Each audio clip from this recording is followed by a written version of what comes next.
Olá, eu sou a Thalita Martins, casada com o Daniel Martins. Nós somos pais da Luísa, do Rafael, do Tomás e de um bebezinho que está no céu. Somos também diretores do Colégio Harmonia, educadores, e hoje nós estamos aqui para conversar com o Gustavo, né, Gustavo? Uma grande alegria você estar em Campo Grande. É uma alegria toda minha. Eu admiro muito o trabalho de vocês e já admirava em São Paulo, e agora que eu conheci o Harmonia, eu tô enlouquecido, assim, com vontade de vir pra cá. Trazer a Paula, a Celina, todo mundo, né? Trabalhar na Harmonia. O Gustavo, ele é casado com a Paula, tem 26 anos, tem a Celina Maria e a Aurora também, que é um anjinho que também está no céu, né? Sim. Temos muitos intercessores agora por nós, né, Gustavo? Só aqui temos 2. Exatamente. É. E também o Gustavo é diretor do EBV, do Em Busca da Verdade, que é uma sociedade de formação clássica. Nas horas vagas, né, Gustavo? Nos sábados, professor que faz uma colaboração linda no CEAP. Sim, escola que me formou. Exatamente. E está aqui hoje para a gente falar sobre família, espiritualidade e educação. Daniel, quer falar alguma coisinha para nós aqui? Te amo. Depois dessa, né? Acho que Isso é o que eu mais gosto de falar, acho que a gente pode deixar pro final. Gustavo, vamos começar por um assunto que nós tivemos em Londres, né? Que foi um assunto... Nós tivemos, em fevereiro, participando de uma conferência internacional, que foi o ARC, por meio do EBV. Sim. Participamos Daniel, Regina, Tiago, eu e uma série de alunos do EBV, né? 30 aí? 35 membros, né? viagem. membros. Foram dias maravilhosos, né? Onde nós falamos sobre vários problemas da humanidade, Sim. desde problemas relacionados à energia, a virtudes, né? E para nós foi muito legal porque teve toda uma trilha de educação clássica, né? Tinha muitos professores do mundo inteiro lá que se inspiram na educação clássica nas suas rotinas de professores, de diretores de escola. Conhecemos pessoas fantásticas, isso vai gerar frutos, já está gerando, né? Frutos muito bons na nossa prática profissional lá na escola. Exatamente. O Daniel conversou com o Jonathan Pajot, por exemplo. Tava lá o Bishop Barron, que para mim foi a melhor palestra de todas, então foi bem legal. Foi muito bom. Não, foi uma experiência fantástica, né? Pensar que, dentre tantas soluções para os problemas mundiais que a gente vive, estar resgatando a educação clássica é um caminho que muitas pessoas estão buscando, né? Sim. E lá nós conversamos sobre um tema que nós dois estávamos muito fresquinhos, né, Gustavo? Tínhamos passado por uma situação praticamente igual, né? Praticamente juntos. Exato. Eu tinha acabado de descobrir que eu estava grávida. E o Gustavo e sua esposa também, né? E depois de algumas semanas, poucos meses, descobrimos que nós havíamos... nossos bebês já não estavam mais conosco aqui na Terra, e sim no céu, né? Sim. E lá eu me lembro, né, Gustavo, que a gente conversou... fala um pouquinho sobre essa experiência que você viveu, sobre... Foi muito bom, assim, porque lá em Londres... Pra quem ainda não foi, né? É péssima a comida. Então, Nossa Senhora. É muito ruim. Que tragédia. É muito ruim. E aí, eu, Daniel, a Thalita, né? A gente acabou comendo quase 3 dias no italiano. No mesmo restaurante. No mesmo restaurante. Não, e aí a gente teve um momento, um dos dias a gente sentou um do lado do outro, né? Exato. E essa pra mim foi a melhor parte da viagem, né? A interação entre os membros. Aqueles 13, 12 que todo dia iam jantar juntos, ali foi a parte mais especial pra mim da viagem. Mas esta conversa que eu tive com você foi o ápice da experiência inteira, assim. Até hoje eu venho refletindo sobre ela e me impactou muito, porque a gente não combinou de falar sobre isso. A gente só começamos a falar, né? E você comentou da sua perda, eu comentei da minha. Quando você falou, não sei se você quer que eu fale, se eu posso, né? Pode falar, claro. Você comentou que, poxa, quando recebeu a notícia do que? O quarto filho? O quarto filho. O quarto filho ficou um pouco, assim, preocupada, né? Caramba, o que vai ser agora, né? Mas confiante em Deus, mas assim, preocupada. O que é uma reação completamente natural. E aí você comentou, né, que quando você perdeu o bebê ou ganhou, depende da perspectiva, né? Ganhou um intercessor no céu. Você percebeu que não deveria estar preocupada, né? E que tudo que você queria naquele momento não era essas respostas do o que eu devo fazer. Ou como eu vou me portar diante de 4 filhos, como vai ser minha vida. Não. Tudo que você queria não eram mais respostas, era só o seu bebê. Exatamente. E isso me pegou muito, assim, profundamente, porque eu tenho 2 amigos, né, que eu sou padrinho de casamento, e eles tiveram um bebê prematuro, que até agora tá na UTI, tá tudo bem, graças a Deus, mas eles tiveram, assim, nasceu bem prematuro, então ele tá ali, né, a mãe não pode ficar com o bebê, então ela tem que voltar pra casa todo dia e ir pro hospital todos os dias, segunda a segunda, pra ficar ali com o bebê, e acaba que nem pode ficar tanto tempo assim com o bebê, porque ela precisa tirar o leite, ela precisa fazer vários procedimentos pra cuidar dele, assim. Então, assim, olha que cenário trágico, que cenário triste, de certa forma, né? Não poder segurar o seu bebê, não poder levar ele pra casa e tudo mais. Só que, vendo esse sofrimento diante de tudo isso, eu fiquei pensando assim, eu mandei pra esse meu amigo que é o pai da criança, eu falei, cara, pensa o seguinte, tudo que eu queria neste momento é ter minha Aurora na UTI. Então, a sua conversa me inspirou muito porque eu percebi que quando a gente sofre, verdadeiramente, a gente deixa de sofrer inutilmente, sabe? Quando a gente sofre de verdade, as outras coisas que em todo mundo gera sofrimento, pra gente seria quase como uma bênção. Então é curiosíssimo, assim, porque tem toda essa história, né, que a gente, apesar de ter nossos pecados confessados, nós precisamos pagar por eles. A gente vai precisar pagar por eles. E, segundo alguns teólogos, o sofrimento na Terra ajuda a diminuir essa purificação, porque a gente vai se purificando. Agora, tem 2 formas de ver isso, né? Tem a forma mais formal, jurídica quase, né? Então, não, se você sofrer muito aqui na Terra, você vai diminuir seu tempo de pagar suas dívidas no purgatório. E tem outra forma que diz a mesma coisa, mas de uma forma talvez um pouco mais profunda e verdadeira, que é o seguinte: não é porque é uma taxa de sofrimento necessária, é porque é inevitável, o sofrimento purifica. Exatamente. E o sofrimento nos aproxima da verdade de tal forma que, cara, eu realmente, assim, lógico que eu rezo pelo bebê, eu tenho empatia pela situação, eu sei que eles estão sofrendo, e eu sei de fato, mas quando a gente prova do sofrimento que é a perda de um filho, aí as coisas ganham perspectiva. E tem aquela fala que nós usamos muito, né, em casa, que é: Deus jamais permite um mal se não for para tirar desta situação, um bem maior. Um bem maior. Sim. E nas nossas conversas, né, não sei se vocês sabem, para quem me acompanha, lá em Londres, eu falei para o Gustavo, Gustavo e Tarcísio, né, nós estávamos conversando. E eu me lembro que, assim, a preocupação estou grávida, né? Puxa, meu bebê caçula tinha 11 meses, grávida do 4º filho, 4ª cesárea, tenho 39 anos, diretora de escola, o Daniel sabe da nossa rotina, do nosso esforço para se dedicar à nossa família, à igreja, à escola, sabe? Como que eu vou dar conta? Entrei numa espécie de um desespero mesmo, extremamente equivocado, né? Movido por questões mais baixas, né? Por questões muito mais materiais do que transcendentais. Mas eu estava resolvida de uma situação. Sim. Que era a abertura à vida, né? Então, a partir do momento que eu tô grávida, né? Isso deixa de ser um dilema. Isso deixa de ser um dilema. Já foi. Tá resolvido.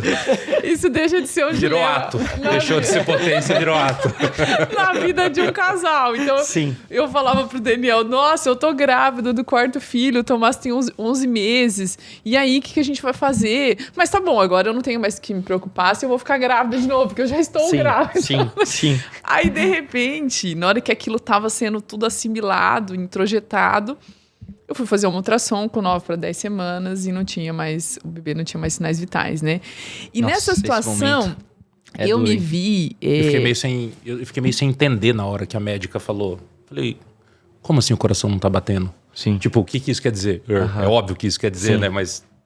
E nessa situação, né, eu falei algumas vezes pro Daniel, e o Daniel, por vezes, mais me escutou, né, como uma forma de me consolar, que era assim, além de estar passando por uma perda de um filho, né, que eu nunca tinha passado por isso, eu voltaria no meu dilema, que era abertura à vida. Sim. Que é algo extremamente desafiador do ponto de vista espiritual e para minha elevação, sabe? Sim. Eu tenho limitações, eu tenho dificuldades com relação a isso, né? Muito pelas preocupações que eu tenho que estão relacionadas a esse mundo e talvez pela minha falta de confiança plena em Deus, né? E eu me vi, né, várias vezes falando pro Daniel assim, como eu fui egoísta, porque eu tava antes preocupada com uma coisa, aí Deus me providenciou uma nova conversão. Sim. Foi a minha segunda conversão, eu tenho certeza disso, né? Conversando com a minha psicóloga, Lisiane, que é fantástica, super católica também. Deus me permitiu que eu entrasse em contato com tudo isso por meio de uma reflexão profunda, espiritual, transcendental, para que eu voltasse ao meu dilema de abertura à vida, para que eu vivesse o luto da perda deste filho e para que talvez eu possa ser instrumento daquilo que ele quer, né? Sim. Dentro da minha casa, da minha família. Sim. E estamos aí na luta, né? Eu acho que nessa perspectiva, que eu acredito muito nela, de que não há mal do qual Deus não tire um bem maior, talvez um dos possíveis bens, né, que nós tenhamos, que tenha ficado de legado dessa história toda, é que ele nos mostrou mais uma vez que nós não estamos no controle de tudo. Porque nós que somos empresários, que temos carreiras já de longa data, estamos muito acostumados a ter o controle das situações. Sim. E se não temos, descobrirmos qual é a maneira de controlar as situações que acontecem nas nossas rotinas de trabalho, nas nossas famílias, nas nossas casas. Então, a soberba acaba virando quase que é meio que inerente. Sim. Intrínseco, né? Intrínseco, obrigado, Gustavo. Intrínseco nessas situações, vira uma certa soberbazinha, Sim. sabe? Quando alguém vira e elogia o trabalho que a gente faz na escola, eu sempre penso ali na hora, o mérito não é meu, o mérito não é meu, o mérito Sim. é dele. Mas não adianta. Uma certa vanglória a gente acaba sentindo. É um né? cafuné pro nosso ego. Isso né? é péssimo. E aí eu acho que é uma maneira do nosso Pai Celestial tão carinhoso conosco falar assim, não, filho, não é assim que as coisas funcionam. Você não manda em tudo. O controle não é seu. E aí nós temos que ter a humildade de entendermos isso e continuarmos seguindo a nossa vida de acordo com essa perspectiva. Né? São José Maria Escrivá, ele tem uma estratégia que é quase que um antídoto para a vanglória. E no início eu fiquei alguns anos exercendo forçadamente. E aí depois de 2, 3 anos o negócio vira parte do que você é. E você começa a agir naturalmente. É uma dica valiosa. É um ponto, né, de um dos seus livros, Caminho, Suco e Forja, que ele fala assim, quando te elogiares, lembra de algo que te envergonhas. Isso é duro, assim, nossa, mas Sim. olha aqui, vão me elogiar, eu vou lembrar de algo que me envergonha. Parece que é uma autodestruição, mas não é. É porque várias pessoas, né, nossa, Gustavo, sei lá, parabéns pela aula. Aí eu lembro de alguma coisa muito errada que eu fiz. E tudo bem, eu falo, obrigado. Que faz parte das minhas misérias. Né? Eu falo, muito obrigado mesmo, fico muito feliz. Eu realmente fico muito feliz que a pessoa gosta de algo que eu fiz, ou um relatório, ou um trabalho que eu desenvolvi. Eu realmente gosto. Não sou uma pessoa que não gosta de elogio. Eu gosto de ser elogiado, mas esse método de São José Maria Escrivá, que, detalhe, ele está no céu, ele funciona muito porque é uma técnica para reduzir a vanglória, ou até eliminá-la. Porque imagina, você lembra da sua maior miséria. Toda vez que te elogiam. Há uma coisa que você já se confessou, uma coisa que já se arrependeu, pode estar lá atrás. Mas não não é um flagelo que te destrói. É uma coisa que te protege. Porque lembrar algo que a gente fez, na verdade, nos lembra quem nós verdadeiramente somos. Então isso é um negócio que por, de novo, 2, 3 anos eu fiquei forçando. E agora meio que virou automático, sabe? Você sabe que você me lembrou muito daquele livro do Peter Crift, que é As 3 Filosofias de Vida. Que o primeiro, Vaidade das Vaidades, que é o Eclesiastes. O livro de Jó, que é o Sofrimento. E Cântico dos Cânticos, que é o Amor. Que nada mais é do que uma analogia do percurso que a gente precisa ter como meta de vida, né? Que é combater as nossas vaidades, o nosso orgulho. Sim. Por meio da primeira virtude de todas, que é a humildade. Sim. E aí São Francisco de Sales bravamente usa aquele livro, né? Não é ele que escreveu, é o autor que escreveu, A Arte de Aproveitar as Próprias Falhas, né? E isso fez muito sentido perante essa situação toda que eu vivi, porque quando a gente olha, né, a arte de aproveitar as próprias falhas, então eu vou olhar para a minha falha, dessa minha grande limitação e dificuldade de abertura à vida, de entender o meu papel como mulher. Joseph, né? Tissot. Isso, ele mesmo. E, ao mesmo tempo, não desanimar com as minhas falhas, porque é isso que o inimigo quer, que a gente se desanime e se desespere. Sim. Não, peraí, eu reconheci as minhas falhas, reconheci a minha limitação, que eu sou marcada pelo pecado original. E agora vou lutar. Bola pra frente. Bola pra frente, porque eu tenho a redenção, eu tenho a possibilidade de me curar disso, eu tenho a possibilidade de me santificar aqui na Terra, né? Nos meus atos ordinários, com meu marido, com os meus filhos. E aí ele fala, o Peter Crift, nas 3 filosofias de vida, então ele percorre a vaidade das vaidades de Salomão, aí ele entra em Jó, que perdeu tudo, mas ele não perdeu a sua confiança em Deus. Confiança e a sua fé.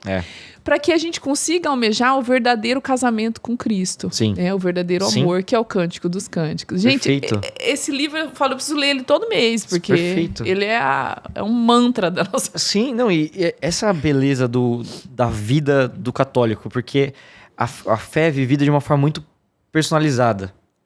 Então, por exemplo, o mesmo autor, né, São José Maria, que diz, quando te elogiares, lembre de algo que te envergonhas.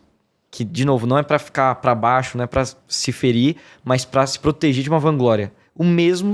Talvez no mesmo livro, não sei exatamente se é no mesmo, se é no Caminho, Suco e Forja, ele diz assim: proíbo-te de pensar novamente neste pecado. Deus já te perdoou. Porque é uma vaidade. Quando você vai lá, se confessa e continua pensando no seu pecado, você tá querendo ser maior que Deus. Que tá resolvido. Sim. Tá Deus resolvido. Esqueceu. Deus esqueceu quando você se confessa. Então, e eu fico lembrando, né? É quase que uma criança mimada que não quer aceitar a ordem do pai, né? Que ele me perdoou. Exato. Ele me perdoou. Então, é curioso, assim, porque o mesmo autor fala pra lembrar, num determinado cenário, de algo que te envergonhas, não necessariamente um pecado, mas algo que te envergonhas, e o mesmo autor depois fala que proíbe de pensar no pecado novamente, porque é isso. Esse é o outro lado da moeda, né? A pessoa começa a se destruir por algo que ela fez. Isso não é prático, como você disse. É exatamente o que o inimigo quer. Uma estratégia do inimigo. Que quer que a gente se desespere e, em meio ao desespero, a gente perca a nossa confiança e a nossa fé, né? Exatamente. Porque quando a gente perde a confiança e a fé, a gente perde a possibilidade de rever aquilo que precisa ser melhorado, aquilo que a gente precisa evoluir, né? É a perda da esperança também. A esperança é um termo muito fácil de entender, né? Porque, assim, eu tava dando uma aula esses dias sobre a origem do despudor. Que pensa assim, né? Ficava pensando, cara, por que essa pessoa que é tão agradável, tão simpática, assim, muito aberta à verdade e tudo mais, por que essa pessoa, ela constantemente posta fotos seminuas? A gente fala direto isso, né? É porque... Qual que é a necessidade disso? Da onde nasce? E aí, é curiosíssimo, assim, porque, olha só, a pessoa... O que acontece? Nós nascemos pra amar. E, em contrapartida, nós também nascemos pra ser amados, de certa forma. Só que só é possível amar aquilo que a gente conhece. E a gente No nosso interior a gente sabe disso. Eu não consigo amar uma pessoa que eu nunca conheci. Eu não sei nenhuma informação dela. Ela não existe dentro de mim. Eu não consigo. É impossível. Eu tava falando ontem até pros preceptores do Harmonia. As pessoas não podem amar minha filha. Porque antes dos últimos, 30 minutos que eu tava ali falando, porque eles nem sabiam da existência. A pessoa primeiro precisa existir dentro de você. Dito isso, qual é o principal sentido, em geral, o principal sentido que a gente conhece alguém? A visão. Eu lembro até hoje, quando eu vi minha atual, né, minha esposa hoje, né, mas na época não era, descendo as escadas da casa dela. Foi a primeira vez que eu a vi. E eu fiquei, meu Deus, o que é isso? Agora ela existia dentro de mim. E a partir desse momento eu posso começar a amá-la. Ainda que seja um conhecimento muito raso, mas já é algo. Então, para que eu ame, eu preciso conhecer. E para que eu conheça, eu preciso olhar. E de certa forma também, para que eu seja amado, eu preciso ser conhecido por alguém. E para que eu seja conhecido, eu preciso ser olhado. Então olha só curioso, uma pessoa, onde nasce o despudor, né? É aí que tá. Uma pessoa com carência afetiva, que não se sente amada, ou não se sente, não é bem a palavra, não se percebe amada, não se reconhece amada, porque ela é, todos somos, infinitamente, mas ela não se percebe, ela não repara. Essa pessoa, o primeiro movimento dela é, meu Deus, eu preciso ser conhecida. Preciso que as pessoas olhem pra mim. Mas até antes do olhar, eu preciso ser conhecida. Então ela começa a frequentar lugares que ela não frequentava. Ela começa. Só que nesses lugares, em geral, algumas acertam a mão. Algumas vão para um centro da obra, sei lá, vão pro Arautos, vão para um grupo de jovens. E aí, caramba, as pessoas me amam aqui. Se identificam. As pessoas me conhecem. Só que, infelizmente, me parece que a maioria vai para lugares não tão bons. E nesses lugares, ninguém tá a fim de te conhecer. Só colocar mais um lugar, a família. Você falou do centro, dos arautos, né? A família tem um papel fundamental nisso. A pessoa pode voltar à família, né? Voltar ao ambiente familiar para que ela seja conhecida. E a partir disso ser amada. Só que muitos se frustram nesse processo porque eles falam, caramba, não tá rolando. Não tá rolando, não me sinto amado. E tudo isso é inconsciente, né? É uma necessidade que tá... é intrínseca a nós, mas a gente não entende com palavras. E qual é o próximo passo? Bom, se as pessoas não estão me conhecendo pelo que eu sou, pelo que eu falo, o que eu posso usar para que as pessoas me conheçam? Bom, o que eu tenho de bom. Que é bom. É bom. É tudo bom. Que é meu corpo. Então o cara vai mostrar o trapézio dele malhado, vai tirar a camisa, vai forçar o abdômen. Eu não posso fazer isso. E a mulher vai usar roupas mais curtas que mostram parte do seu corpo que, sim, é bela, é bonita. E ela usa isso, e ele usa isso para atrair olhares. Porque sendo olhado, ele aí sim pode ser conhecido. E sendo conhecido, ele pode ser amado. Só que é uma busca pelo amor errônea. Porque equivocada, porque quando você mostra o seu corpo, você de fato é brutalmente olhada. É só ver likes no Instagram. Não admirada, contemplada. E não conhecida. Porque a pessoa só, na verdade, ela tá querendo olhar a sua casca, que é o seu corpo. E nem é seu corpo completo, é seu corpo exteriormente, assim, não é nem a parte principal dele, que é interna. Então, aí que nasce o despudor. Porque o pudor, diferente das pessoas pensando, não, o pudor é uma opressão. O pudor é a pessoa escolher ser oprimida pelos olhares alheios. Muito pelo contrário. O pudor é uma custódia daquilo que é importante. É um cuidado. É um cuidado. Eu me guardo não porque eu me oprimo ou porque eu estou condenado aos olhares alheios. Não. Eu me guardo porque eu quero proteger aquilo que pertence à minha esposa. E aquilo que Deus me deu, que é o meu corpo, né? Que é o meu corpo, minha alma, meu espírito, né? Puxa, o quão belo é a gente poder preservar esse presente que é a vida que Deus nos deu, né? Sim. E o Daniel, ele tem uma experiência aqui, sabe, Gustavo? Muito importante, que se ele quiser compartilhar, é claro, né? Do processo dele todo, que ele vem vivendo, de conversão, né? Eu vou fazer só puxar um gancho ali. Eu estava aqui no telefone buscando uma citação do James Stanson. Você já leu? Não li. O James Stanson fantástico, é maravilhoso. Legal. Ele é o João Malheiro americano. Legal. Bom. E ele tem alguns livros... que é bom, então. Exatamente. Se o João assistir esse podcast, João, meu mentor, meu mestre, estamos com saudade de você, João. Vem aqui, João. E, de novo. E antes de eu entrar nisso, amor, a gente estava falando, né, sobre a necessidade de ser amado. E eu fiquei pensando o tempo todo, por isso que eu fiz aquele parênteses da família, assim, na falta que o pai está fazendo na vida das pessoas. Sim. E por isso que eu estava buscando aqui então fala algumas coisas que o James Stanson diz. Ele tem um livro fantástico, todo pai tinha que ler esse livro. Como ser um bom pai. Mais claro, impossível, Legal. Né? Que, por sinal, o Daniel vai dar uma formação de pais agora, Fiquei sabendo esses dias. A Thalita virou e mostrou a arte. Os falou, pais amor, olha que legal. Tá? Como ser como um bom assim? pai. Legal. Ele vai fazer a formação de pai. Com base nesse livro. A gente tem que levar isso para São Paulo. Depois a gente fala. Sim, vamos falar. Com certeza. Esse livro, eu entendo que ele me ajudou muito na minha paternidade. Eu acho que eu tenho o marco zero da minha paternidade de verdade foi uma viagem que nós fizemos para Reggio Emília, na Itália.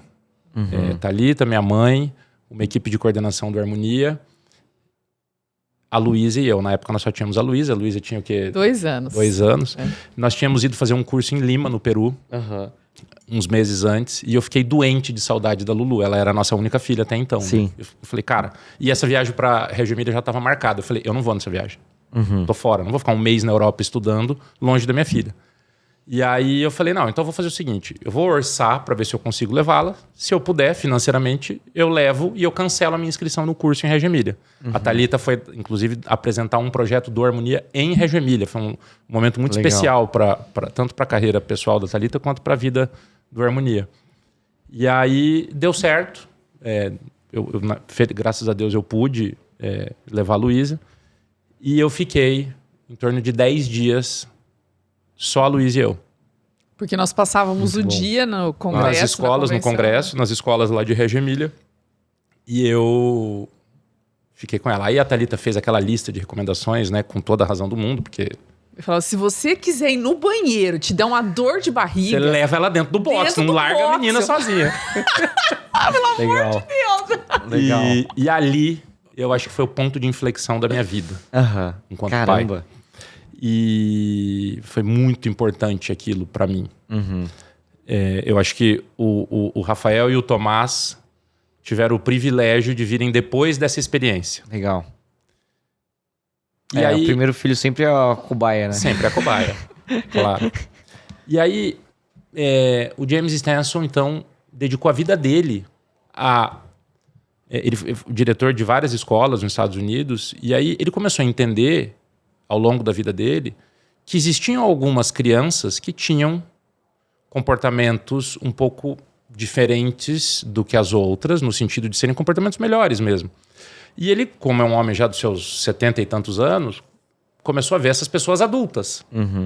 E ele começou a ver o resultado. E ele começou a entender que existe um padrão, mais ou menos, de comportamento familiar Exatamente. que é comum a todas essas crianças e que depois viram adultos bem-sucedidos, não só sob o ponto de vista profissional, mas sob o ponto de vista familiar, espiritual, etc.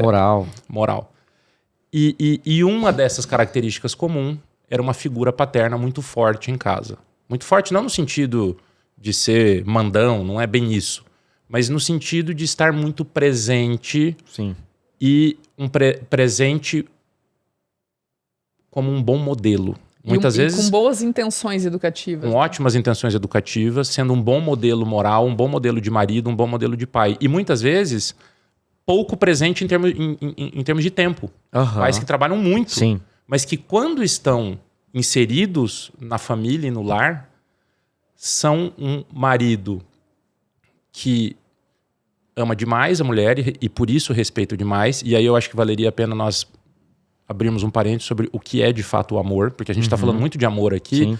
E infelizmente em 2025 existe uma quantidade de pessoas enorme que acha que amor é paixão. ou que amor é um sentimento mais sensual, e amor não tem nada a ver com isso, né? Sim. O Dr. Jorge deu uma aula pra gente essa semana, você acabou não podendo ficar, e ele bateu muito nessa tecla, que quem casa buscando ser feliz tá fazendo tudo errado, não entendeu nada. Você tem que casar para servir o seu cônjuge. Sim. O homem casa para servir a mulher e a mulher casa para servir ao homem. Sim. A partir desta ótica, a partir desta forma de viver o casamento, é muito improvável que o casamento não dê certo. E a interferência, as consequências disso na educação dos filhos. Exatamente. Né? Se você casa esperando que o seu cônjuge vá te fazer feliz, cara, é meio caminho andado para o casamento entrar em crise. Sim. E eu acho que vale a pena a gente falar um pouquinho sobre isso, né? Sobre a importância do pai sendo um bom modelo de marido Sim. e de pai. Para o filho homem ser um bom marido e um bom pai no futuro, e para a filha mulher casar com um bom marido e ser uma boa mãe no futuro. Muito bom, muito bom. E você falou um negócio fantástico, porque assim, toda essa carência afetiva, ela pode ser completamente suprimida antes de existir. Sim. Porque você pode amar brutalmente os filhos, o pai pode amar brutalmente os filhos desde do primeiro dia. E ele não vai nem saber o que é não ser amado. E essa criança, ela não vai querer ser conhecida de modo impróprio, porque ela já é. E vamos falar, né? É importante fazer essa ressalva. Amar brutalmente o filho é exatamente o oposto de fazer tudo que o filho quer. Exatamente. É liderar amor o filho exigente. para cima. É um amor exigente. Admoestar o filho Sim. de forma exigente para que ele viva uma vida rica em virtudes, uma vida apontando para lá. Esse conceito, antes da gente continuar falando de paternidade, eu concordo. É importante a gente esclarecer o que é amor, né? Porque, tá bom, mas o que é amar? O que é carência de amor? Porque a gente tá falando de carência de amor, a gente tá falando do papel do pai como um ser que ama. Mas o que é, né? E aí, é curioso, porque a gente tem 3 definições que eu gosto muito. Uma mais transcendental, uma mediana e uma muito prática. Né? Pensando no céu e na terra, assim, né? E as 3 são fantásticas. Que, primeira, né? O amor em 3 conceitos. Então... A harmonia. O merchan. A harmonia entre as coisas do céu e da terra. Exato. Mas Aí o da harmonia. A obra sobre as virtudes cardeais do... Esqueci o nome agora do autor, o italiano, que está lá em Firenze. Ele coloca a temperança... Rafael Sanzio? Não. A temperança entre as coisas do céu e da terra, né? Sim. E aí o jarro... E eles se complementam completamente, assim, né? Aí a definição que eu mais amo de amor é São Tomás de Aquino. Amar é desejar a eternidade do ser amado. Olha isso, né? O amor é o desejo de eternidade do ser amado. Então, eu amo a minha filha Celina porque eu quero que ela perdure. Porque eu quero que ela dure para sempre. Não é esse aqui que você está falando, no afresco de Rafael. Eu quero que ela jamais queime. Isso é o amor. Então, o amor é o desejo de eternidade do ser amado. Mas tá bom. Então, se eu desejo ardentemente a infinitude da pessoa, é porque eu a amo. E é curiosíssimo, porque quando a gente perde alguém, não é que o amor diminui. Porque se São Tomás de Aquino tá certo, vocês provavelmente já perderam alguém muito importante. Eu já perdi, obviamente, pessoas muito importantes. A gente tá falando aqui de filhos. Então, é curioso, porque quando a gente perde alguém, o nosso desejo de eternidade deste alguém aumenta brutalmente. A gente quer loucamente que essa pessoa tenha ido pro céu. E o que esse aumento do desejo de eternidade do ser amado, se São Tomás de Aquino está correto, é a expansão do amor. Então a gente ama mais. E o luto, talvez, seja só a dor desse amor expandindo. Mas, ainda assim, é difícil entender como se aplica. Porque poxa, desejar a eternidade do ser amado. Aí tem uma definição intermediária, que é do Jordan Peterson, que ele diz o seguinte: amar é trabalhar para o melhoramento da pessoa amada. Isso é muito legal. Quando eu trabalho, né? Eu atuo para ativamente para melhorar a pessoa amada, eu estou amando. Então, ao mesmo tempo que quando eu acordo 3 da manhã para trocar a fralda da minha bebê, eu estou a melhorando, porque eu tô cuidando dela, evitando que ela tenha uma assadura e tudo. Então eu estou melhorando. Ela tá suja e agora tá limpa. Quando eu dou banho, eu estou amando ela. Porque ela tá suja e ela fica limpa. Ainda que eu esteja exausto depois de um longo dia não de trabalho. Não importa o que eu tô sentindo. Por isso que o amor não é um sentimento. Então, quando eu pego uma comida e dou na boca dela, eu estou amando. E talvez o ato mais puro de amor seja uma mãe amamentando. Que ela está se dando, usando os nutrientes que em tese era para ela, para gerar leite e transmitir isso para a criança. É a cena, talvez, eu não consigo imaginar uma cena mais amorosa do que Maria amamentando o seu filho Jesus. Só que essa cena se replica quase de forma perfeita em toda mãe que amamenta. Então é a imagem mais alta do amor. Porque é isso. Você está trabalhando para o melhoramento do ser amado. E aí, tem uma terceira definição ainda mais prática, que é o seguinte. São José Maria Escrivá. Obras é que são amores, não boas razões. Atos de serviço, Obras é que são amores. O Diego fala isso. Não, porque tem gente que fala, não, amor não é um sentimento, amor é uma decisão. Aí o Diego fala, não, Diego Reis, né? Ele fala assim, não, amor não é uma decisão. Decisão é uma operação mental. Eu decidir lavar a louça, eu fiz uma operação mental. O amor não é decidir lavar a louça. É agir. O amor é lavar a louça. Porque você sabe que lavando a louça na sua casa, para sua esposa, você está possibilitando um ato de serviço para o bem comum de todos. Sim. Né? E que aquilo... ela descanse. Nesse momento que eu tenho essa disponibilidade, agora, ela descanse. Vamos lá, né? O Daniel puxou esse gancho para o quanto a família tem um papel importantíssimo na formação das sociedades, porque a primeira escola de virtudes é a família. Né? Aristóteles já dizia, as polis são compostas pelas famílias. E infelizmente é a primeira escola de vícios também, né? Exato. Pode ser. Por quê? Aí tem não sei se você conhece aquele livro que é da Catherine Lecoullier, Educar na Realidade. Ela traz um capítulo perfeito que ela fala sobre as relações interpessoais.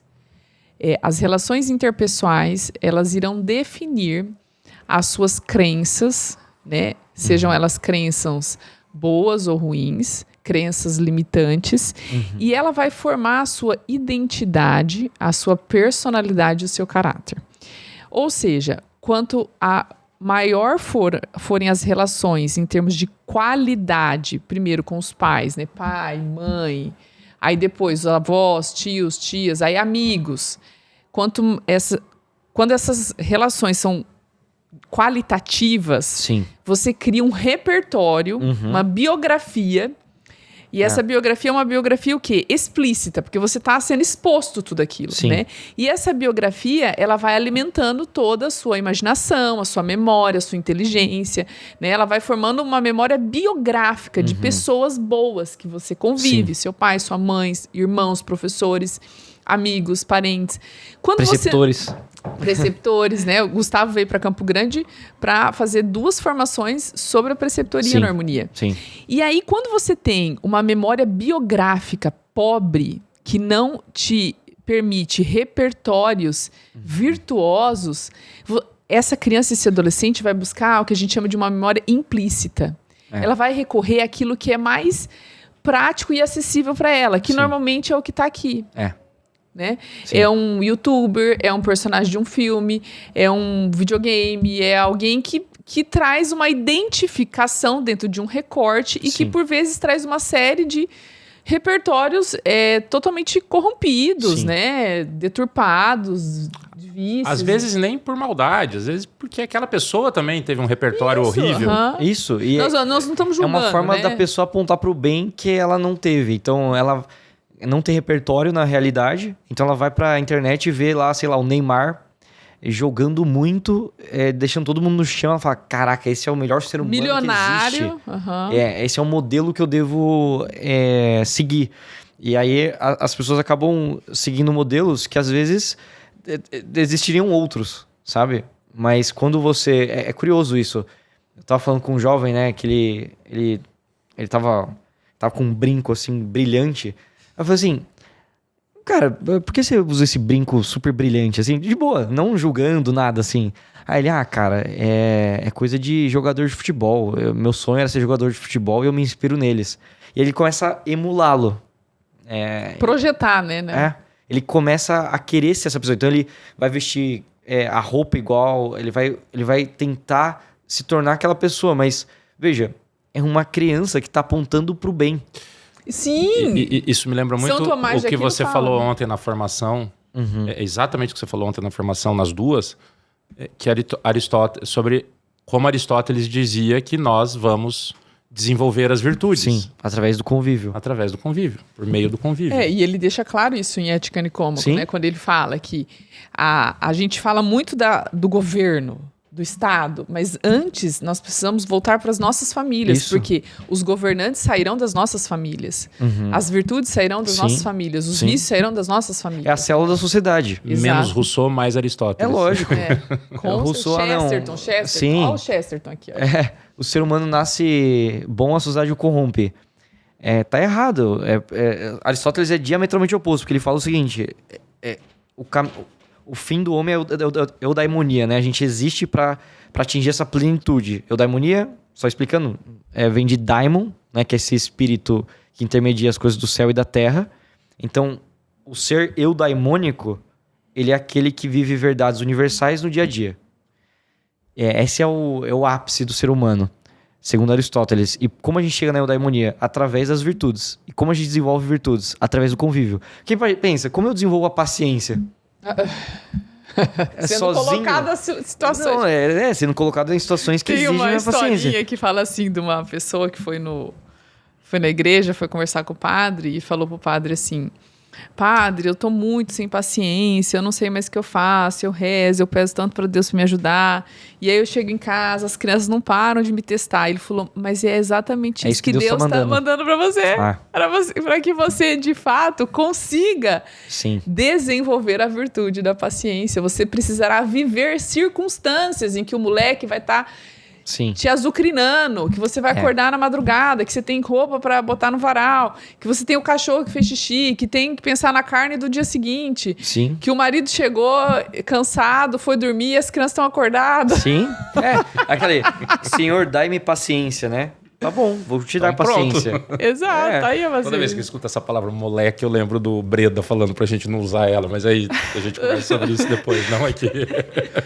E aí, sabe, eu vejo o quanto vocês, pais, né, são importantíssimo na formação de novos líderes, né? Totalmente. O papel do pai tá muito subestimado na sociedade atual, assim, até por causa dos homens fracos, que delegam toda a educação do filho e todo o cuidado da família à mãe. E das mulheres que querem ser muito fortes e não querem que os pais assumam, de fato, os seus papéis dentro de casa. Né? Sim, que também, de certa forma, é uma consequência de uma geração de homens fracos, que ela cresceu com um pai ausente, ela percebe uma desarmonia. Ela percebe o homem como uma espécie fraca e ela fala assim, não, eu preciso ser o homem da casa. Ela não necessariamente pensa nessas palavras, mas ela age de tal forma. Então, é aquilo. Quanto mais forte é o homem, mais feminina é a mulher. É sempre assim. É sempre assim. E quanto mais máscula é a mulher, pode apostar, mais fraco é o homem. E a Edith Stein, que eu sou fã, né, da Edith Stein, ela traz uma perspectiva da mulher segundo a graça, né? A natureza e a graça. E ela fala muito que a relação entre o homem e a mulher é uma relação extremamente colaborativa, é uma relação de parceria, de união, que o homem tem o seu papel dentro da casa, assim como a mulher também tem o seu papel. A mulher tem o seu papel na sociedade, o homem tem o seu papel. Né? As mulheres podem trabalhar, elas podem exercer a sua profissão fora de casa, desde que isso não atrapalhe a sua natureza principal, que foi o quê? Depois da queda de Adão e Eva, Deus falou pro homem, agora você vai pro labor e você vai sofrer e vai lutar para isso. E mulher, você irá parir e irá sofrer as dores do parto. Mas por meio de ambas as coisas colocadas para Adão e Eva, vocês terão a possibilidade de se reparar, se redimir e, por fim, um dia eu mando lá o Redentor para resolver tudo. Agora, a origem, né, a ordem tá muito clara. Muito clara. Muito clara. Tem uma frasezinha mas as pessoas estão querendo famosa dissonância cognitiva. Fala da dissonância pra gente, amor. Eu acho que antes valeria a pena você falar sobre aquilo que a gente conversou ontem à tarde, que é a... Qual das coisas? A gente falou muito. Copo, lembra? Paralaxe cognitiva. Paralaxe cognitiva. A paralaxe cognitiva é um conceito do professor Lavo, que, por exemplo, se eu colocar uma caneta... Imagina que essa caneca é de vidro. Se eu colocar uma caneta aqui e olhar por fora, a caneta vai ficar torta na parte que entra a água. Tá. Esse fenômeno se chama paralaxe. Que é a distorção... Isso não é o Lavo, isso aqui é... Física. É a física, é a paralaxe. Porque você tem uma distorção do objeto através da própria água. A luz distorce. Você vê uma coisa que não é... Você está olhando a coisa em si, só que não é real. É real porque, no sentido, a luz de fato está chegando nos seus olhos, mas tá torto. O lápis não está ali, de fato, onde você está enxergando. Não está. Ele está mais... Exato, ele não está lá, mas a luz dele, de fato, está passando pela paralaxe. Tudo a ver. Então, tudo a ver. Por isso que eu pedi para ele falar antes. Aí o que é a paralaxe cognitiva? É muito curioso. A pessoa chega num nível de cegueira, um nível de recusa, que ela não está mais mentindo que ela não tá vendo a verdade. Ela de fato acredita naquilo. Ela tá olhando aquilo que ela tá falando. Então a pessoa fica assim, não, porque, sei lá, o governo está excelente. Cara, olha pros dados. Não está. Não, isso é bom. Olha pras pessoas, sai na praça ali. Esquece a sua crença. Não. Mas aí a pessoa fala assim, porque tem a pessoa que não, tá um lixo, mas eu vou falar que tá bom. Tem essa pessoa. Mas essa pessoa, quando ela mente muito pros outros, ela passa a mentir pra si mesma. E ela entra num nível de corrupção que chega na paralaxe cognitiva. Então eu olho pra realidade tal como ela é, só que eu tô vendo outra coisa. Não está ali a caneta. A caneta não tá torta, só que eu realmente tô vendo. Então quando eu falo, não, tá excelente, é curioso. Na minha perspectiva, eu não estou mentindo. Eu tô falando a verdade. Eu tô falando que eu estou vendo. É uma corrupção muito mais interna. É uma corrupção muito mais profunda. Não é uma mentira. Começa a trazer a própria uma inteligência embotada, né? O embotamento da inteligência mesmo, né? Sim. E aí a gente fala sobre a famosa dissonância cognitiva, né? Que essa incapacidade de conseguir ver o que está acontecendo. Sim. E que às vezes a pessoa até vê, ela até, em alguns casos ela acredita, mas ela tem um discurso e tem uma vida totalmente diferente da do discurso, né? Sim. E aí, nos casos falta mais... da unidade de vida, né? Exato. Aí nos casos mais graves, quanto mais contraditório for, e aquilo ataca mais o ego dele, né? Cria-se uma espécie de um isolamento, né? E aí o Jordan Peterson fala da cegueira intencional. Né? Que é difícil mesmo. Não, é difícil. Ver para a verdade é muito difícil. É difícil. Uma amiga que ela é muito a favor da interrupção da gravidez. Muito, assim, extremamente. E como ser amigo assim, né? Pois é. Na verdade, na definição de São Tomás nem seria uma amiga, né? Porque a amizade é amar as mesmas coisas e rejeitar as mesmas coisas. Mas, no sentido, mole, né? eu tento ao máximo ajudá-la. Tentava ao máximo ajudá-la. Até perceber que talvez não seja o momento, talvez precise de mais algum tempo, mas ela é muito a favor. E é a cegueira intencional, e quando eu descobri isso, eu falei, cara, entendi. Porque ela chegou à conclusão que sim, é uma vida, que sim, você tá acabando com aquilo. Ela chegou a essa conclusão, só que ainda assim ela não consegue ser contra. Aí eu descobri. Por quê? Porque a mãe dela fez isso 7 vezes. Nossa. E se ela aceita que isso é imoral, se ela aceita que isso é ruim, se ela aceita que isso é talvez um dos atos mais cruéis, terríveis que se pode fazer, se ela aceita isso, ela consequentemente e inevitavelmente vai perceber quem é a mãe dela. Isso é muito demais, duro. Né? Isso é muito duro. E aí nós temos que ter compaixão. É o que nos cabe. Não tem muito mais o que fazer. É compaixão e rezar pela pessoa. Sim. E eu gosto muito do Padre Paulo Ricardo, que ele traz uma perspectiva de nós pensarmos em soluções criativas perante os diversos problemas do mundo moderno, né? E aí, parte da ideia de que não é a gente ficar julgando as pessoas, porque muitos erram, assim como nós também erramos, por ignorância, né? E por não estarmos não tomarmos consciência do lugar que nós precisamos estar e do que nós precisamos fazer.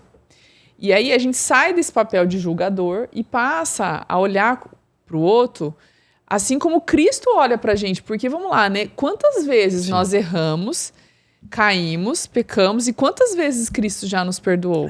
E por que não ter essa mesma misericórdia com os nossos filhos, com os nossos amigos, com aqueles que precisam? Porque, no fim, é a miséria e o misericordioso. Isso, não tem mais. Não, a maior falta de humildade intelectual é você chegar num patamar intelectual e começar a julgar outras pessoas que há 3 anos estava como você, assim, que você estava 3 anos ali. É uma ingratidão ao dom que Deus te deu da iluminação. Que foi o que o Daniel começou falando, né? Eu só sei porque vem do Senhor, porque é seu, né? Sim.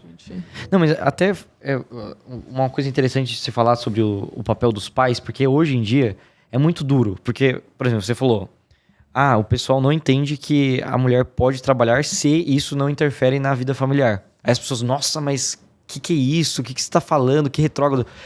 E aí, só que assim, o mesmo vale pro homem. Isso. O homem pode trabalhar na medida que isso não atrapalha sua família. Porque é a hierarquia. Deus, família... O trabalho tem que servir a família. Isso.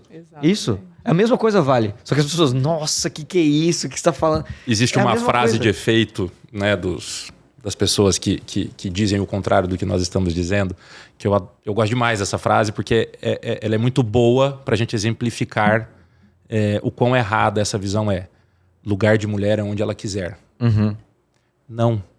Lugar de mulher e de homem é onde eles precisam estar. Sim. Não é onde eles quiserem. Sim. Nem da mulher, nem do homem. Aí a gente volta na ordem natural das coisas. Sim, exatamente. E aí o pai, infelizmente, é muito triste isso mesmo, mas infelizmente o pai, na sociedade moderna, as pessoas, como eu disse, estão delegando tudo pra mãe. Só que assim, pensa no primeiro livro da Bíblia, né, o Gênesis. O que acontece ali? Quando Adão é criado, Deus dá uma ordem a ele, que é o seguinte... cuide, né? Cuide do jardim. Pra ele vigiar e cuidar. Dar nome também às coisas e tal. Ele passou algumas tarefas, mas eram 3. Era cuidar, cultivar e dar nome às coisas, às criaturas. Beleza. O fato do homem não ter cumprido a sua responsabilidade fez com que uma serpente falasse com sua mulher. Então olha só... Ele abriu, né? Olha só que maluquice. O que Gênesis está contando pra gente. Quando o homem não cumpre sua função de cuidar, ele abre espaço para corrupção do mundo. E corrupção da sua família. Porque o homem, ele tem 3 papéis basicamente. O de sentinela, que é o guardião que observa. O poder. E procura todas as brechas possíveis que pode fazer mal à sua família. Só que as pessoas pensam, não, são brechas físicas. Também. Sim. Por isso que é tão importante o pai ser capaz de defender a sua família. Isso tá incrustado na gente. A Thalita, há muito tempo na vida, era engraçado. Ela reclamava que a gente sentava em restaurante muito cheio e eu não conseguia prestar atenção na conversa. Porque eu fico o tempo inteiro... Sim. Não adianta, eu tento, mas eu não consigo me desligar num restaurante lotado em que a Thalita e as crianças estão comigo. Eu fico o tempo inteiro prestando atenção. Sim. Porque esse é o seu papel Estado como de alerta, pai. Né? É o sentinela. Só que, aí o que... Infelizmente, alguns pais que cumprem a sua função como protetores físicos, eles não percebem... Eu conheço alguns desses, né? Eles não percebem que não é só a brecha física. Tem outro problema também. Os outros que percebem as outras brechas e não percebem essa física. Porque o mundo é muito seguro. Enfim. Aí, só que também tem brechas morais e intelectuais. Então, o pai, ele também tem essa função, que isso está muito sendo passado para a mãe. O pai tem essa função de ver quais são as brechas morais da casa. Exatamente. E tampar com o cimento da responsabilidade. Então, tem essas ideias erradas entrando pelo TikTok do meu filho. Cara, tá na hora de isso é uma brecha moral tão bruta. A tela é a maior brecha moral da atualidade. E brecha intelectual. O seu filho pode emburrecer porque você deu um celular para ele. Isso está acontecendo. Está acontecendo. Né? Desde que se mede o QI, é a primeira geração que o QI é menor que os dos pais. Exatamente. Nós temos uma regra muito clara lá em casa com relação a telas. É bastante claro, a Luísa e o Rafael, que já têm idade para compreender, nós sabem nunca de cor. Fomos zero tela. Não é zero tela. Então, quais são a regra? Qual é a regra? E pode haver exceções, né, negociadas e bem conversadas. Mas a regra é meia hora de televisão na sexta, meia hora no sábado, meia hora no domingo. Às vezes um filme que a gente assiste em família. Filmes em família. Claro. Agora, nessa meia hora, o que é que eles podem assistir? Tem aquilo que não pode assistir de jeito nenhum, tem aquilo que eles podem assistir conosco e tem aquilo que eles podem assistir sozinhos. Por exemplo, os Arautos tem um quadro que é uma delícia, chama Arautos Sem Segredo. E aí eles vão contando uma série de coisas bacanas, né, da rotina. Esse eles podem assistir sozinhos. E muitas vezes, o que eu faço? O Rafael, a Luísa estão com muita vontade de assistir alguma coisa que nós não sabemos se eles podem ou não. Eu falo, então tá bom, eu paro tudo, falo, vamos assistir juntos. Vou assistir um pouco com vocês. A gente senta junto. E a gente assiste. Legal. Até o jogo, muito né? Bom. Vamos por ontem, nós tivemos um dia difícil, o Luiz e eu, passamos o dia no hospital, ela fazendo uns exames de rotina. E aí no final do dia ela estava cansada, ela falou, mãe, posso jogar um pouquinho no iPad? Eu falei, filha, eu vou marcar no relógio, 15, 20 minutinhos. E aí ela estava jogando. Mas você tem que estar ali de olho, porque você tem que ver às vezes você vai lá, você assinou aquele jogo, você acompanhou os primeiros momentos, mas depois daqueles primeiros momentos, existe uma estratégia educativa para o mal dessas pessoas. Então, o pai olhou aqueles momentos ali, tá seguro. Depois daqueles primeiros momentos que começa a rolar uma série de problemas. Mas eu acho que o que vocês estão fazendo corresponde a, por exemplo, jogar o filho ali no lago raso. Sabe? Você precisa que ele experimente de certa forma a realidade. E aí, só que vocês, no começo, vocês têm que ficar olhando. E por muito tempo vão ter que ficar olhando. Ele vai morrer afogado. Até o momento que ele tem critério para não morrer afogado. Exatamente. Olha, exemplo. E muitas vezes tem uma maldade intencional por parte de quem está fazendo não sei como dizer, mas quem está produzindo aquilo que a criança está assistindo ou jogando. E muitas vezes não tem. Por exemplo, o Rafa e eu, nós gostamos muito de assistir a um canal no YouTube de um pai que mora no Alasca e ele tem 3 ou 4 filhos meninos. E eles viajam muito pelo Alasca juntos para pescar, caçar e andar de barco, andar de avião pelo Alasca. É muito legal. Eles acampam muito, eles acampam de bicicleta no meio do Alasca. É fantástico. E aí a gente assiste muito eles indo caçar, o pai e os meninos, porque é um programa que a gente gosta muito de fazer junto, ir pro mato, né? E aí esses dias eu parei e pensei, falei, cara, tem um negócio que tá errado aqui. Falei, Rafa, o que você acha que é um pouco esquisito quando eles vão acampar, quando eles vão... A comida, né? Falei, pai, eu também vi, eles só comem porcaria. É o tempo inteiro. Legal. Ele acabou de pescar o peixe. Em vez de comer o peixe, ele vai lá e come um doce lá que eles levam. Aqueles enlatados, né? Sim. Falei, exatamente, filho. Perfeito. Legal. E aí, depois de um tempo que a gente vem assistindo, o pai, que me fugiu o nome agora, mudou esse costume dele. E o cara emagreceu um monte, tarará, e você vê pelo que ele tá comendo, porque ele mostra muito eles fazendo a refeição e tal. Mas é isso que o Daniel tá falando, né? Nós precisamos oferecer critérios para os nossos filhos. Os critérios são a base e um dos primeiros pressupostos do processo educativo. Né? E os critérios, eles estão vinculados com os valores, com aquilo que é universal, com aquilo que é inegociável. E aí a gente cria uma espécie, eu brinco com as famílias quando eu vou atender, uma caixa de ferramentas da educação. Na caixa de ferramentas do Daniel, quando ele abre lá, tem tudo. Então você vai criando uma caixa de ferramentas para educar o seu filho. Mas para você educar o seu filho, você precisa conhecer. Viver com ele, amá-lo. Você precisa... Tem que ensinar o filho a dominar o mundo. É o que o Diego fala. Exatamente. E aí, filho, você vai dominar tudo. Tudo mesmo. Eu vou te ensinar a dominar tudo. Todas as artes que eu conheço, todas as realidades, todos os objetos da casa. Isso aí. Você vai aprender. Então, por exemplo, sua filha lá, cansada e tal. Mãe, posso jogar por 15 minutos? E isso é dominar aquilo. Porque um dia ela vai usar. E ela tem que vai saber. usar. E ela tem que saber. Ela tem que dominar. É igual o chocolate, né? Você precisa ensinar seu filho. Tem uma caixa de bombom. Sim. Não pode comer a caixa de bombom inteira. Então, a caixa de bombom tem que durar tantos dias. Tem que ser para... Eu não posso pegar 2 bombons, sendo que eu olho para a mesa e tem 20 pessoas. Se eu pegar 2, vai faltar 1 ou 2 bombons para uma pessoa que tá na mesa. Ontem a gente tava jantando e eu percebi uma coisa muito bela, assim, né? Que você fez com o Rafa. Que ele tava bebendo, acho que o suco. E aí você falou assim... você deixou ele beber lá até um nível, só que tava chegando na metade do copo já. Você falou, filho, precisa comer primeiro. Você controlar. Ele, sabe, isso é muito educativo. As pessoas pensam, não, a educação você tem que criar um planner, pensar detalhadamente, tem que colocar horário em tudo. Não, é feijão com arroz, né? É o dia a dia, é a presença que educa.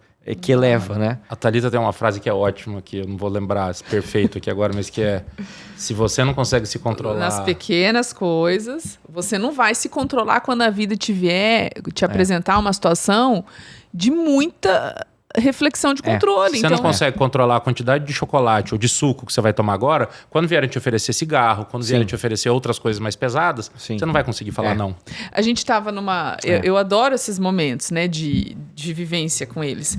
Nós saímos ontem do hospital, pegamos as malas e fomos para o aeroporto. E aí, no aeroporto, o que tem? Aquelas lojas que vendem aquelas parafernálias, que toda criança fica louca, né? Sim. As Tinkerbells, que brilham nos olhos das crianças. Olhinhos, E aí, pequenas e brilhantes. A Luísa entrou numa loja e ficou louca. E assim, eu tinha dinheiro para comprar algumas coisas para ela, mas eu não comprei, porque ela não precisa. Sim. E eu quero ensinar para ela que nem tudo que aquilo que o nosso corpo quer, que os nossos sentidos querem, é o ideal. Sim. Nem tudo aquilo que eu quero é o que a minha natureza de fato precisa. Sim. E é desses momentos que ela vai lembrar. E são esses momentos que internalizam o conhecimento. O bem verdadeiro versus o bem aparente, né? Exatamente. Aí, pra finalizar, né? Isso, vamos finalizar. Não, tava falando do sentinela, mas aí também tem uma coisa curiosa, que é o pai como pastor. São 3 papéis, né? O sentinela tem um pastor, porque, olha só que maluco, né? O pastor, ele não só protege, mas ele guia. Né? Ele não protege só as ovelhas, mas ele guia. Inclusive, se uma ovelha sai e 99 estão dentro, ele vai atrás da ovelha que saiu. Então, esse é o pai. O pai lá do filho pródigo, aquilo é um pai. Ah, não, mas ele perdoou o filho maluco. Isso é um pai. Isso é um pai. Ele é um pastor. E olha só que curioso. Quando o pai se converte, 93% dos membros daquela casa se convertem. Quando a mãe se converte, cerca de 15% se convertem. Então, porque pensa, o pai é a figura mais forte da casa. Sim. Ele é visto assim naturalmente, é a nossa percepção natural. O leão vê o pai dele dessa forma. E aí, esse pai que luta para ser admirável, luta para trabalhar, luta para ser uma pessoa moral, ele vê esse pai todos os dias ajoelhado. Ele fala assim, por que meu pai tá ajoelhado? Já começa esse pensamento. Minha filha, né? Eu ajoelho na missa, ela ajoelha do meu ladinho. Ela já percebeu que eu ajoelho. Aí, aos poucos, ela vai entendendo. Não, mas pra que ele tá ajoelhando? Ela vai entender, nossa, é pra aquele moço ali da cruz. Nossa, esse moço deve ser muito poderoso. E aí, ela automaticamente ela vai se converter. Meu pai obedece a ele, né? Eu tenho que obedecer. Nossa, o meu Senhor... O Tomás fazendo a vênia no corredor. O meu Senhor obedece outro Senhor. Quem é esse Senhor que eu quero servir também? Então o pai, ele guia. E aí, por fim, é o pai como sacerdote. Aquele homem que... Aí é o nível mais elevado. O homem que vê o lar como um altar. Nossa. Que ele vai se sacrificar. Ele vai se sacrificar. Silenciosamente. Ele vai ser a vítima. Ele vai ser o cordeiro. Ser como vítima. Ele vai ser o cordeiro. Nossa. Sabe? Lindo. É lindo, assim, porque tem essa noção moderna também que o pai entra em casa e ele fala assim, agora eu vou descansar. Não. Antes de entrar em casa, inclusive, às vezes, antes de eu entrar lá em casa, eu faço o sinal da cruz. Porque ali é a minha missa. Não é que eu cheguei 21h30, 22 horas, tô cansado e agora eu vou descansar, vou sentar no sofá. Não.